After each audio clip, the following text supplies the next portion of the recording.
naman yung dahon ng mulberry. Tatataringan natin to.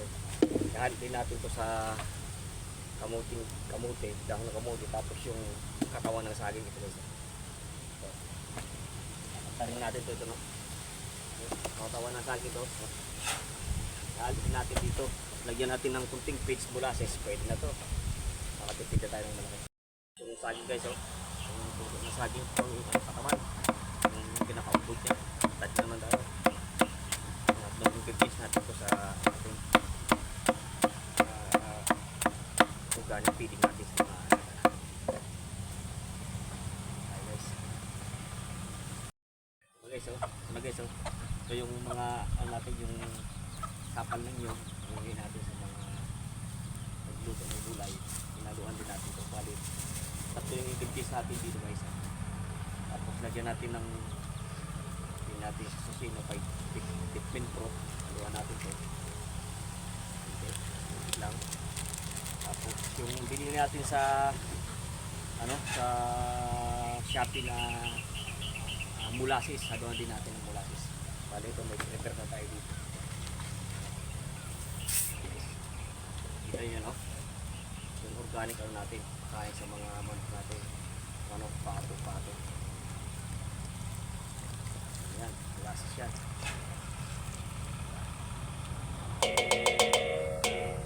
Hindi pa natin ng konti. Kasi hindi pa natin yung tubig.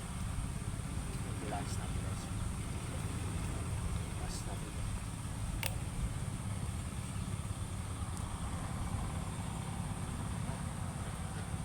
Tulong to, malaking tipid talaga. Alam, tagaan talaga. May ano sana tayo, may nabibili naman sa Shopee na yung pang giling, yung chopper talaga, pero wala pa tayong pera pang bili.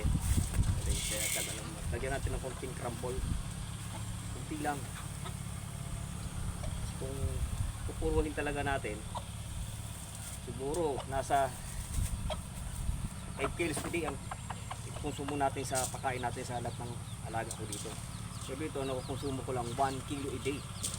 Ano? Nahalo natin yan, no? 1 kilo lang ang nakukonsumo ko dito sa pagkain ko, sa mga native chicken ko. Siguro kung puruhin ko ng page, siguro nasa estimated ko nasa 4 kilos a day. Nagtipid natin, kalahating kilo ito nilagay ko. Wala akong magkalahati yun. Ano? Ito ba? Yan, no? Ito yan. Lagyan natin ng kunting tubig para mahalo yung ano. Tipid talaga, oh. Ganda na, no? Oh. Ha? Napalaking tipid talaga sa pagkain.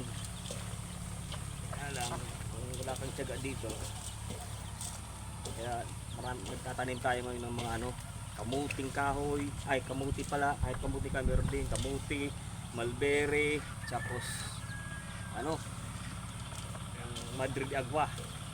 Pagkain din natin yung panghalo dito. Plano ka, magtatanim pa tayo ng mais. Yan. Para hindi na tayo bibili talaga. Maging sufficient na rin tayo pakain natin sa mga alaga natin. Ano guys? Ba? Tipid to talaga. Tipid. Kung hindi ka matyaga dito talaga, wala kang tipid dito. Ito na, pakain na natin yung prepare natin kanina. Dito, yung bagong natin, pabo natin, oh. Tapos nilagay lang muna natin dito, pero isigarget din natin to yung yung pabo dito, yung pato, kaya lang wala pang time. Dito lang pa tayo sa budget din. Isisiparte natin yung natin picking at saka pato dito, yan, diba? Nakita nyo, organic yan. Laking tipid talaga yan, oh. Diba? Laking tipid.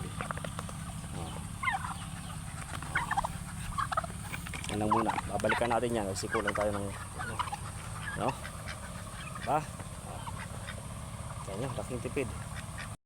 Dito naman tayo sa alaga nating mga native chicken, yung papakain din natin dito yan, ito, diba?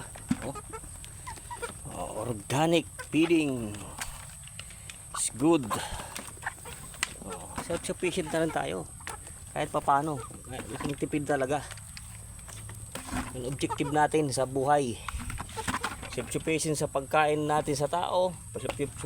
Paano din maging self-sufficient din sa pagkain sa mga alaga natin dito. Kahit 80% lang, 70% lang na self-sufficient, okay na yan. Ayan no. Ba, laking tipid. Oh.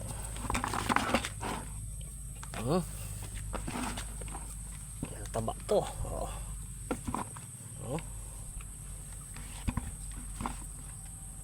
Oh. Kita nyo, oh. Laking tipid talaga. Ito yan.